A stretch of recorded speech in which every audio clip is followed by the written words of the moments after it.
So you see, we've noted from the beginning of this show, we've moved from monarchies to nation states to the corporate state. And this corporate state, or corporatocracy, is currently putting the flesh on the bones of world government.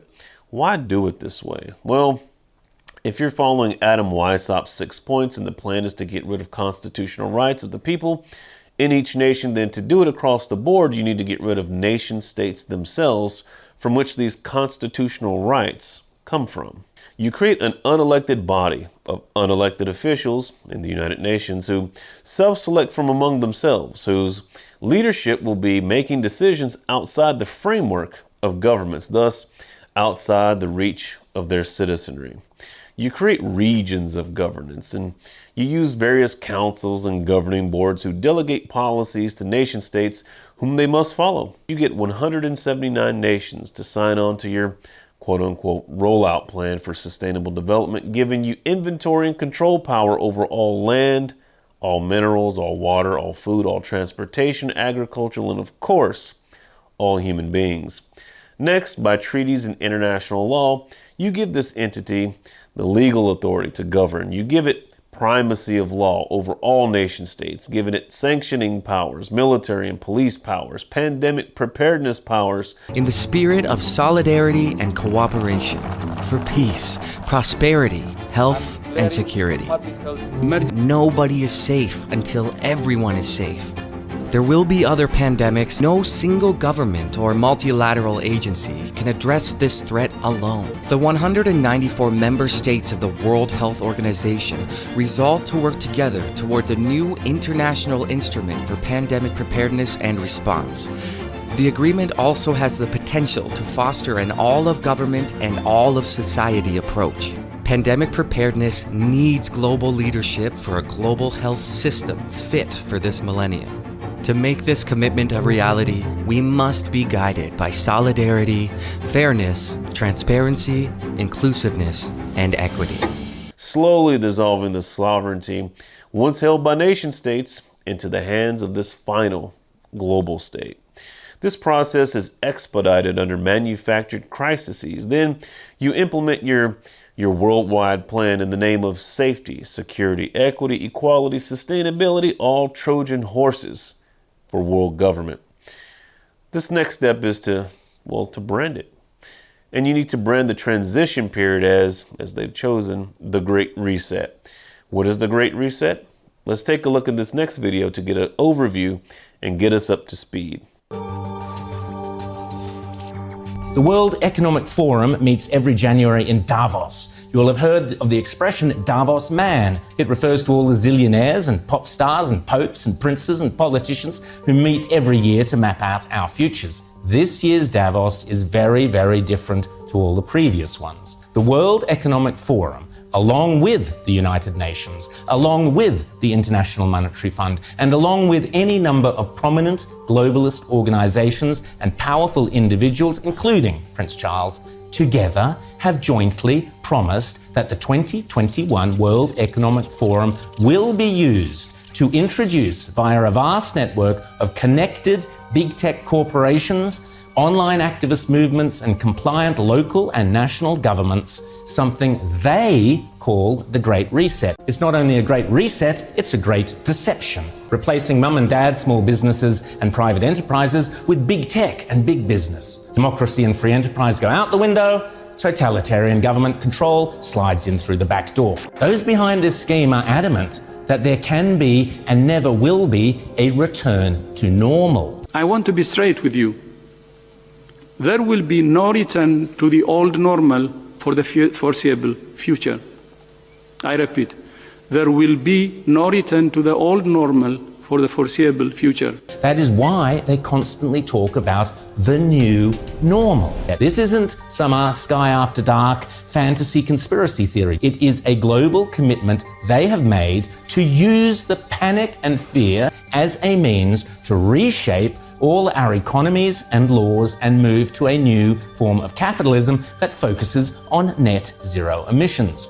Already, the Great Reset is being widely advertised on posters and in ads across the UK and Europe, and no doubt will be here before too long. You'll own nothing and you'll be happy. is just one of their marketing slogans. The plan involves replacing shareholders of big companies with stakeholders, who happen to be left-wing bureaucrats and climate change zealots. But remember, it's not only a great reset, it's a great deception, an excuse to use all the political and authoritarian tools, as Prince Charles puts it, that are currently being used around the world, such as lockdowns, exclusion zones, forced closure of businesses, heavy fines, making protesting illegal, and so on, but now to eradicate carbon emissions. Those behind this scheme are adamant that there can be and never will be a return to normal, that life will never again be what it was. That is why they constantly talk about the new normal. This is not me saying this. This is them saying it. The people with the power and the means and the obsessional desire to do it. And they keep telling us again and again precisely what they have in store. Now is the historical moment, the time, not only to fight severe virus, but to shape the system. Every good brand has a slogan. So what is the slogan that they've chosen? You might have heard it before. It's called Build Back Better. In the off chance that you've forgotten about the Build Back Better slogan post-outbreak, let's watch a quick montage as a refresher. And one of the key tools they are using is a 3-word slogan: Build Back Better. It's a very pertinent question to ask, how do we build back better?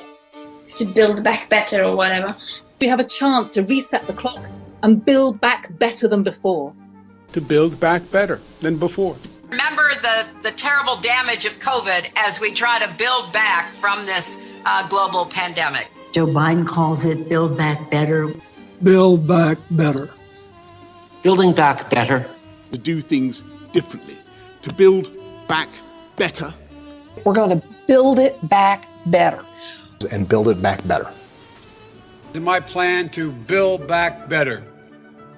Start taking all the problems that have been created in education and mental health and start to build back in a positive way.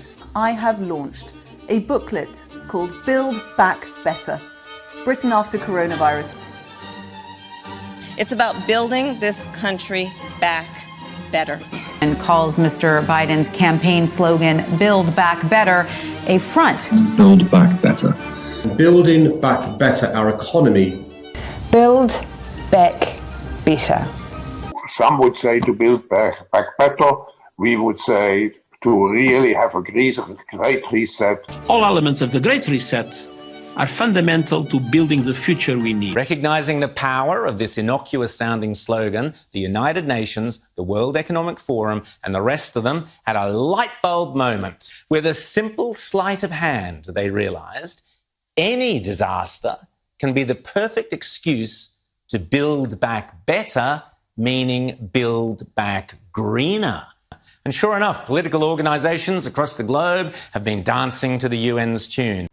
What exactly are the 17 Sustainable Development Goals, and what do they actually mean? Well, it's a good question. When we look into the 17 Sustainable Development Goals, we find goal number 1, end poverty in all of its forms everywhere. Number 2, end hunger, achieve food security and improve nutrition and promote sustainable agriculture. Number 3, ensure healthy lives and promote well-being for all at all ages. Number 4, ensure inclusive and equitable quality education and promote lifelong learning opportunities for all.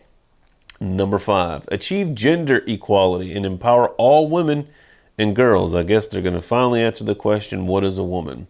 Number 6, ensure availability and sustainable management of water and sanitation for all. Number 7, ensure access to affordable, reliable, and sustainable and modern energy for all. Number 8, promote sustained, inclusive, and sustainable economic growth, full and productive employment, and decent work for all. Number 9, build resilient infrastructure, promote inclusive and sustainable industrialization, and foster innovation. Number 10, reduce inequality with and among countries. Number 11, make cities and human settlements inclusive, safe, resilient, and sustainable. Number 12, ensure sustainable consumption and production patterns. Number 13, take urgent action to combat climate change and its impacts. Number 14, conserve and sustainably use the oceans, seas, and marine resources for sustainable development. Number 15, protect, restore, and promote sustainable use of terrestrial ecosystems, sustainably manage forests, combat deforestation, and halt and reverse land degradation, and halt biodiversity loss. Number 16, promote peaceful and inclusive societies for sustainable development, provide access to justice for all, and build effective, accountable, and inclusive institutions at all levels. Number 17, strengthen the means of implementation and revitalize the global partnership for sustainable development. Stay up to date with everything Iconic by following us on all of our social media. Don't forget to like, subscribe, and share. You can support us by going to patreon.com/The Iconic Podcast and making a monthly pledge. You can also support us by going to the Iconic label and purchase us some merchandise.